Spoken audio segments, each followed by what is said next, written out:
یو لس احکام دی یو لس خبری دی چې دا غي تعلق صرف د دې لس ورځو سره بیا د بلې میاشت سره نه دی لکه یو خصوصیت او فضیلت د ذوالحجې د میاشتې دا دی چې دا میاشت په حرمت والا میاشتو کې ده قرآن کې الله څلور میاشتې ذکر کړي دا د حرمت میاشتې دي ذوالقعده ذوالحجه محرم او رجب دې څلورو میاشتو ته الله د عزت میاشتې ویلي دي نو په هغې څلورو کې یوه میاشت چې دا هغه ذوالحجه ده نو یو فضیلت خو د دې میاشتې دا دی چې دا میاشت د حرمت والا او کمې چې د عزت میاشتې دي په هغې کې دا یوه میاشت ده دویم فضیلت د دې میاشتې او د دې لس ورځو دا دی چې د دواړو جهانو سردار وفرمایل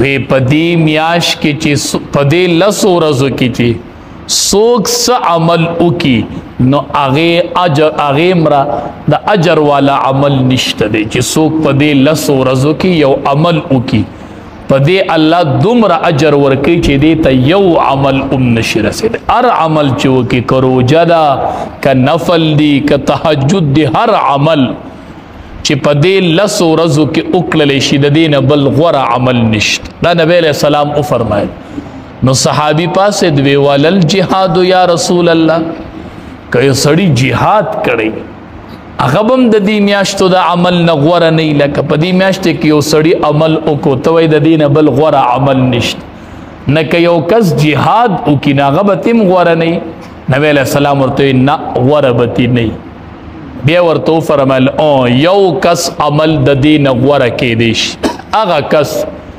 چې هغه جهاد له لاړ شي معلوم ووسي د ځان سره او جانم په خپلم لاړ شي او معلوم ووسي او هلته دې شهید شي نو د مال قرباني ورکړي د جان د دقې یو سړي عمل د دې عملونو نه غوره دی او د بل چا عمل غوره نشي دا دومره د فضیلت او قیمتي ورځې شپې دي دا لس ورځې دویم خصوصیت یې دغه شو دریم یې دا دی د دې میاشتې او د دې لس ورځو چې په دې کې د اسلام یو عظیم رکن ادا کیږي چې هغې ته حج وایي بس دا په بله میاشت کې نشته دا د ذوالحجې د میاشت یو خصوصیت دی چې د اسلام یو اهم رکن چې هغې ته حج وایي ډېر بختور حاجیان تللی دي الله دې حج مقبول او مبرور نصیب کړي حاجیانو ته چې دعا کوئ و الله دا حج ورته آسان کی او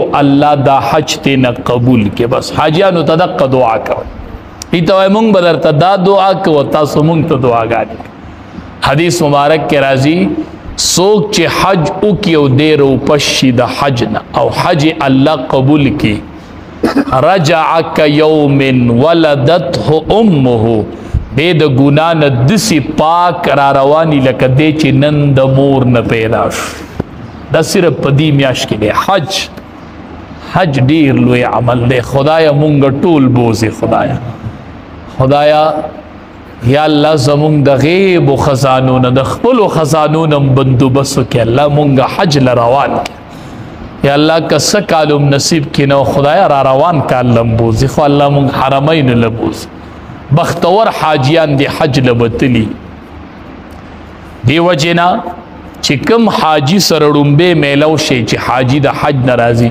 وای حاجی صاحب ما ته دعا وکړه چې الله زما ګناهونه معاف کړي دا دعا ته غواړئ ولخوا د حاجی صاحب نه حدیث مبارک کې راځي نبی علیہ السلام فرمایي یا الله د حاجیم ګناهونه معاف کړي او حاجی چې د چا د پاره د مغفرت دعا غواړي خدای دا غم ګناهونه معاف دا نبی علیہ السلام دعا کړې ده نو حاجی صاحب ته وای ما ته دعا وکړه چې الله زما ګناهونه معاف نو دریم عمل په دې میاشت کې چې دی هغه حج دا په دې لس ورځو کې ادا کېږي دا د دې میاشتې یو خصوصیت دی څلورم خصوصیت د دې میاشتې چې دی هغه تکبیرات تشریق تکبیرات دي پکې دا په بله میاشت کې نشته انشاءالله د دې میاشتې په نخمه به شروع کېږي د اختر نه یوه ورځ مخکې به تکبیرات تشریق شروع کېږي او د اختر د میاشتې په 14 ورځ به مازیګر منځ پسې چې اوویل شي نو ختمیږي. نخمې نه به شروع شي، نخمه، لسمه، یولسمه، دولسمه، 14. د عرفې نښه به دی چې سار به تکبیرات شروع کېږي. دا به د عرفې ورځې ښه تکبیرات تشریق. دا د دې میاشتې خصوصیت دی. الله اکبر، الله اکبر، لا اله الا الله، والله اکبر، الله اکبر ولله الحمد. دا تکبیرات تشریق. دا یو ځل ویلی واجب دی، په نارینه او په زنانه، په مسافر او په مقیم. یو ځل ویلی واجب دی. نور کو سړی 2-3 پیری وي ښه خبره، خو یو ځل ویل واجب دی. نارینه به په تیز आवाज وي، زنانه به په کمزوري आवाज وي. او فرض منځ ورله شرط دی. ښه یو سړی نه مونږ د جمع شی او دی راغې فرض منځ یو کو نو به بیا وایي. ګورې ښه جماعت ورله شرط نه دی، فرض منځ ورله شرط. په سنتو پسې نشته. یو سړی دی د هغه نه یو رکعت شوی دی راغی، نو امام چې سلام وګرځو نو امام مقتدیانو خو ووي دی چې کله یو رکعت پوره کړي نو په تیزه به وایي الله اکبر، الله اکبر. زنانه به کورونه کې وایي، نارینه به که مسجد کې منځ کو کو عرض فرض منځ کو. زنانه به په قلاره आवाज وایي، نارینه به په تیزه आवाज. دا ډېر په شوق وایي. تاسو د دې د پس منظر نه خبر چې دا کلمات څنګه رالو. ابراهیم علیه السلام باندې چې الله امتحان کو چې بچی دی قربانی ک. نو ابراهیم علیه السلام چې خپل بچی اسماعیل ذبح کو، رب العالمین جبرئیل امین توی ګډو سو د دې د حلالې نه بچ. جبرئیل امین چراغ اولی دل دا نظاره اولی دل چې یو پیغمبر بل پیغمبر ذبح کوي. نو جبرئیل امین وی الله اکبر، الله اکبر. الله ډیر لوی دی. دا اوس د الله حکم دی. ګوره بچی سملولې دی، بچی ذبح کوي او بچی د منډو ترلو وخت ورسید، د پلار د تمې وخت ورسید او بچی قربانی کوي.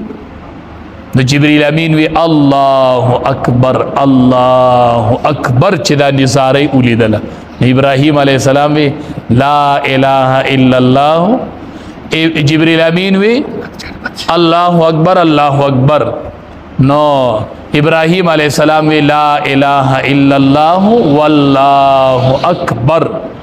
د اسماعیل علیه السلام وی الله اکبر ولله الحمد. الله ډیر لوی دی، د ستاینې قابل دی. ګوره مونږ امتحان کې کامیاب.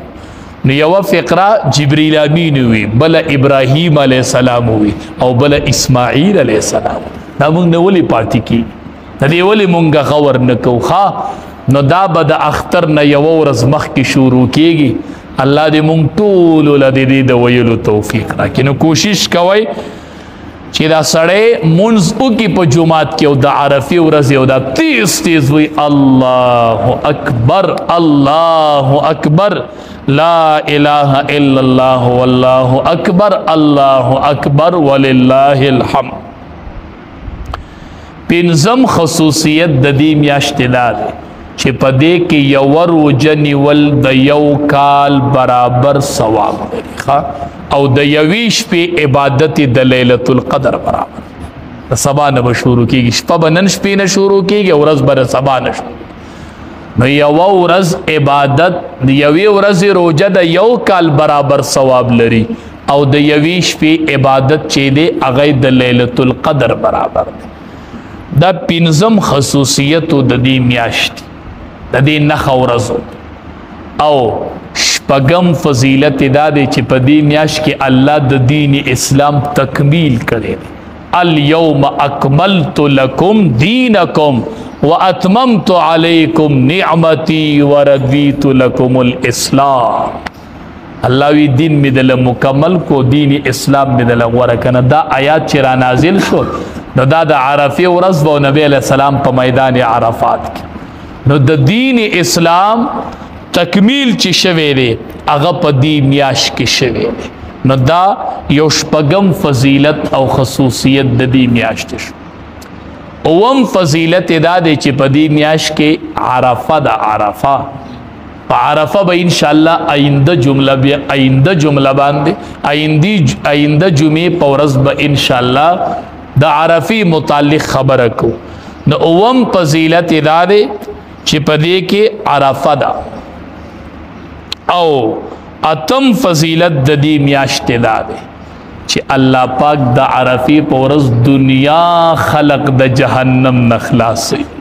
یو عمومي بخښنه الله د حاجیان د عرفات میدان ته تلي که نه او دا سرتور سر ولاړي او نوکانې غټ شوي ویښتانې غټ شوي او داسې الله ته ولاړې سر وخلي بر وخلي ولاړې په دقه ټیم کې الله ډېر خلق د جهنم نه خلاصوي. حاجیان ډیر بختور. یو صحابیو د عرفات په میدان کې وو او د عرفې ورځ و او سر سرتور او وفات شو. نبی علیہ السلام صحابو ته بس کجورو د بیرو پاڼې راوړی اوبو کې وخوټ کوئ دله غسل ورکئ دوو کپړو کې ولا کپن ورکئ او سر ولا مه پټوئ ښه دی به د قیامت په ورځ دقه شانتې پاسي په حالت د احرام کې او په تیزه تیزه به تلبیه وایي چې لبیک اللهم لبیک.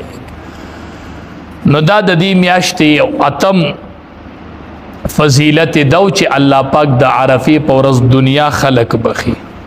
او نخم فضیلت د دې میاشتې چې دی د دې نخه ورځو چې په دې کې د اختر مونځ دی د اختر مونځ په لسمه د اختر مونځ ادا کیږي. عید الاضحی او لسم خصوصیت او فضیلت د دې میاشتې دا دی چې په دې کې قرباني کی په دې کې قرباني کی. دا لس خصوصیت او لس فضیلت چې د دې تعلق صرف د دې میاشتې د دې نخه لس ورځو سره دی. لسم پکې دا دی چې په دې میاشت کې به په لسم ورځ باندې سحر قرباني کی. نو انشاءالله آینده جمعې باندې به د عرفې متعلق او د قربانۍ متعلق قرباني څو ورځې کیږي د ذبح دپاره شرعي طریقه څنګه ده کم کس په ذبح کوي او په کومه طریقه به یې کوي د ذبح شرعي طریقه اب انشاءالله آینده جمعه باندې بیانو. او نبی کریم صلی الله علیه وسلم فرمایل وی دا شپې ورځې ډېرې قیمتي دي. ما تاسو ته ووایي که نه چې لکه یوه روژه د یو کال برابر اجر لري او د یوې شپې عبادت د لیلة القدر دی. نبی علیہ السلام صحابو ته وی اکثرو سیوا کوي په دې میاشت کې التهلیل والتسبیح والتکبیر والتحمید. صحابو په دې میاشت کې تهلیل سیوا کوي لا اله الا الله. په دې میاشت کې تسبیح سیوا کوي سبحان الله. په دې میاشت کې تحمید سیوا کوي الحمدللہ. نو تسبیح او تحمید او تحلیل او تکبیر الله اکبر. نو دې میاشت کې د الله بڑائی او د الله پاکی او د الله د لوی نمونه اغستل چې دا ورځ شپې رانه اسې نه تیریږي بس ډېرې قیمتي شپې ورځې دي. نبی علیہ السلام فرمایي چې په دې کې څوک عمل وکړي هغه یو عمل هم د دې برابر نشي کېدی. څنګه چې مونږ وایو میاشت د رمضان ډیره قیمتي ده او بیا وایو په میاشت د رمضان کې دا اخیره عشره ډیره قیمتي ده. نو دقه شان په دې میاشت کې دا اوله عشره نه ده اولې لس ورځې سره د اختر د ورځې دا ډیرې قیمتي شپې ورځې دي او موقع الله په لاسو راکړې ده چې د دې اهتمام وکړو. نننۍ ورځ پکې شته دی سړی نوکان کټ کوي ویښتان کټ کوي.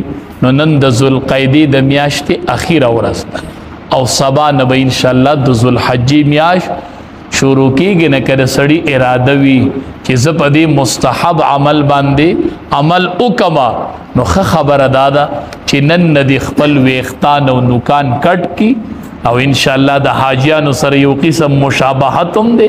هغې به هم نه کټ کوي نو مونږ به هم نه کټ کوو. هغې به هم د قربانۍ نه پس ویښتان او نوکان لر کوي نو مونږ به هم د قربانۍ نه پس دلته ویښتان لر کو نوکان به لر کو. نو د حاجیانو سره به هم یو قسم مشابهت راشي ځان به د هغې سره یو شان ښکاره کوو رب العالمین دی زمونږ د ټولو د روح صحتونو سره الله دی زمونږ د ټولو حج مقبول او مبرور نصیب کړي. الله دی مونږ بار بار حرمین لبوزي. وآخر دعوانا ان